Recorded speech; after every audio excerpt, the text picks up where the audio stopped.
झुंजू झालं. भैरवगडाच्या पायथ्याशी वसलेल्या श्रीपुंजे गावात सकाळची लगबग सुरू झाली. सूर्याच्या प्रकाशाने घनचक्करच्या डोंगर रांगा सोनेरी रंगात न्हाऊन गेल्या. नमस्कार, मी योगेश नामजोशी आणि आम्ही निघालो होतो भैरवगड ते रतनगडच्या रेंज ट्रेकसाठी. आदल्या रात्री ट्रेनने दहिसर ते दादर, दादर ते कसारा आणि कसाऱ्यावरून जीपने 2.5 तास प्रवास करून आम्ही श्रीपुंजे गावात पोहोचलो होतो.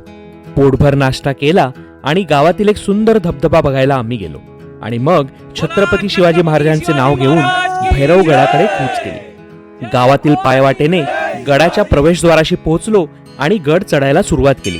भैरवगड चढायला तसा फारसा कठीण नाही. रस्त्यात 3 ठिकाणी भल्या मोठ्या शिड्यांची सोय आहे. या शिड्यांच्या रस्त्याने वर गेल्यावर एक खिंड लागते.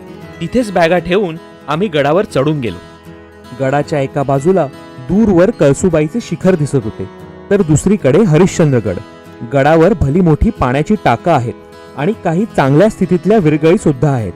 तिथून पुढे गडावरील भैरोबाचे दर्शन घेतले आणि भैरोबाच्या गुहेत बसून एक भजन सुद्धा गायले आणि पुन्हा एकदा खिंडीत उतरलो.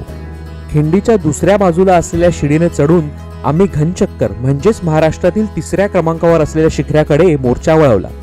सूर्य आता चांगलाच तापला होता आणि त्याचा दाह शरीराला जाणवू लागला होता. पावलोपावली मला धाप लागू लागली. एक वेगळाच अनुभव आणि शिकवण या मार्गावर माझी वाट पाहत होते.